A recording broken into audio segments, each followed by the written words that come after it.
అట్లా ఒక 2 నెలలు ఎంతగానో సాతానుడు శోధించాడు నా కొడుకుని. దన్న పిశాచి పట్టిందని, అది పట్టిందని మేము బయటికి పోయి వాళ్ళని వీళ్ళని అడగడం జరిగింది.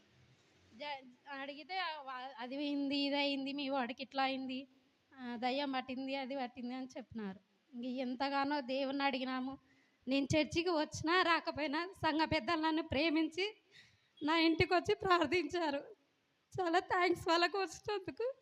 సంఘానికి కూడా సంఘ పాస్టర్ గారు కూడా వచ్చి నా ఇంటికి వచ్చి, అమ్మ నీ కుమారుడు బాగా అవుతాడు, వచ్చి సాక్ష్యం చెప్పమ్మా అని చెప్పాడు.